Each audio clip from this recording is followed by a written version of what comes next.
June 6, 1944, just after midnight. Along the coast of Normandy, the massive defenses of the Atlantic Wall stand silent bunkers awake with soldiers of the occupying force, unaware that within the next hours, the fate of Europe is about to turn high above the darkness. Engines thunder. Thousands of transport planes from the Allied Expeditionary Force slice through the cold night. On board sit the men of the airborne divisions, 13,000 paratroopers ready to leap into history. Among the defenders below, one German general stares at reports, arriving faster than he can read them. Paratroopers. Everywhere. Behind the beaches. Behind the fortifications he believed were impenetrable. He cannot believe what he is hearing. Tonight, we revisit the hours before dawn, when the sky opened and a storm of Allied paratroopers fell behind enemy lines, triggering chaos, disbelief, and the beginning of the end of the Third Reich. Title card. German general couldn't believe 13,000 Allied paratroopers dropping behind Atlantic Wall on D-Day. The night of June 5th is quiet across Normandy. Most German commanders expect nothing unusual. Bad weather has convinced them the Allies will delay their invasion. In a villa headquarters near Cannes, one German general reviews routine reports. His staff is relaxed. A few officers are off duty. Even the commander most obsessed with coastal defense, Field Marshal Erwin Rommel, is away in Germany buying his wife a birthday present. Miles out at sea, however, the greatest armada in history is already on the move. Cut 2. Interior of a C-47 transport aircraft. Inside these aircraft sit the paratroopers of the 101st Airborne Division and the 82nd Airborne Division, along with British troops of the 6th Airborne Division. Their mission: land behind the beaches, seize bridges, towns and crossroads, and prevent German reinforcements from crushing the invasion. Paratrooper. Remember, once we're on the ground, we link up at the rally points. Don't get lost.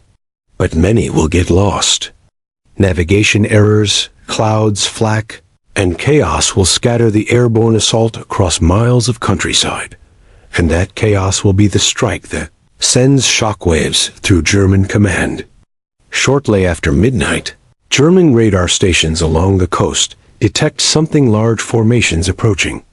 Dozens, then hundreds. Too many for a reconnaissance flight. Too many for anything routine.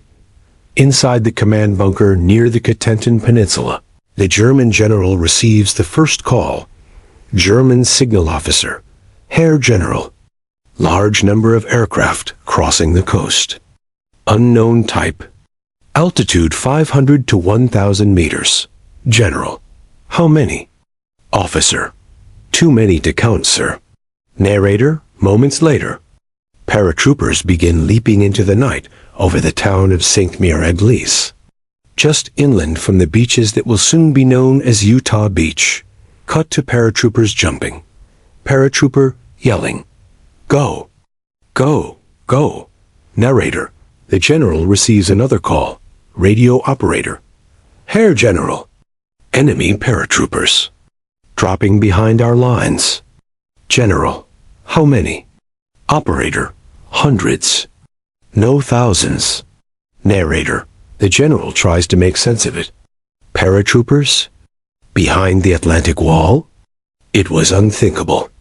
German doctrine insisted the invasion would come by sea. Airborne landings behind the lines? That would require the Allies to risk thousands of men. And yet, it was happening. Within 20 minutes, every unit under the general's command is calling in. Soldier over radio. Fallschirmjäger. 9-9 Amerikaner. Everywhere dropping all over the countryside. Another unit. There are parachutes near Corentin. A third unit. We're surrounded. They're cutting our lines. Chaos unfolds. The German general, normally calm, starts pacing. He knows airborne troops are elite. If they seize key roads, bridges, and towns, They could cripple the entire German response. General, to his staff, this is impossible. How many planes could the Allies have? How many men can they drop? They cannot be everywhere. But they are everywhere thanks to disorganized drops that scatter Allied troops far beyond their intended zones. Though accidental, this confuses the German command even more. In the distance, the general hears explosions. Some German units engage the air-landed glider troops of the British 6th Airborne near the Orne River. Others are battling American paratroopers near Sainte-Mère-Église. General desperately radios higher command. The German 7th Army. General, into phone. We are under massive airborne assault. Thousands of enemy paratroopers behind our lines. Immediate reinforcements required. While German commanders struggle to comprehend the scale of the attack, Allied airborne troops face their own battles. Scene: scattered drops. Paratroopers land in marshes, orchards, trees, and even towns. Some drown in flooded fields. Others land alone, miles from their units. Paratrooper: anybody from dog company? Anyone? Despite the confusion, small groups gather and attack targets wherever they can: bridges, gun positions, and road intersections. Scene: Sainte-Mère-Église in the village. A house fire lights the night sky. Paratroopers dropping overhead become visible, drawing German fire. Yet by dawn, American forces have captured the town, making it the first liberated community in France. Scene: Pegasus Bridge to the east. British glider troops under Major John Howard of the Oxfordshire and Buckinghamshire Light Infantry capture Pegasus Bridge in just minutes, securing the left flank of the invasion. Every success of these scattered airborne troops tightens the noose around the German forces and heightens the German general's disbelief. Around 5 a.m., the sun begins to rise. And with it, the sea. The general receives new reports, not from the sky, but from the coast. Officer, rushing into the room.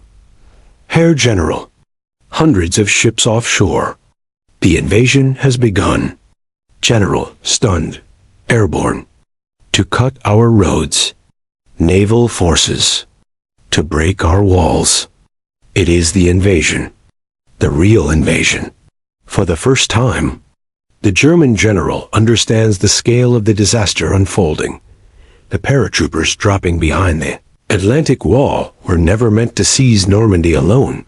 They were meant to cripple German mobility, keeping reinforcements from reaching the beaches where the main Allied armies would land, and they were succeeding. As naval bombardment pounds the coast and infantry land on the beaches of Normandy, German defenders struggle to respond. Roads are cut. Communications fail. Bridges are blown. The general orders panzer reserves into motion, but they're slowed or stopped entirely by scattered groups of airborne troops holding crossroads with rifles, machine guns, and sheer determination. Our advance is delayed. Enemy paratroopers blocking Route N13. General, how many? Officer, only a few dozen, sir. General, slamming fist. A few dozen? And you cannot break through? By the time armored units finally push forward, it is too late. The Allies have secured beachheads, seized key positions, and linked up with airborne troops inland. The Atlantic Wall, once considered impregnable, has been breached. In the days that follow, the German general reflects on the night that shattered his defenses. Reports confirm what he could hardly believe at the time. More than 13,000 Allied paratroopers landed behind his lines. They scattered his units. They severed his communications. They choked off reinforcements. They paved the way for the liberation of France. The general's disbelief was real, because nothing like this had ever been seen before.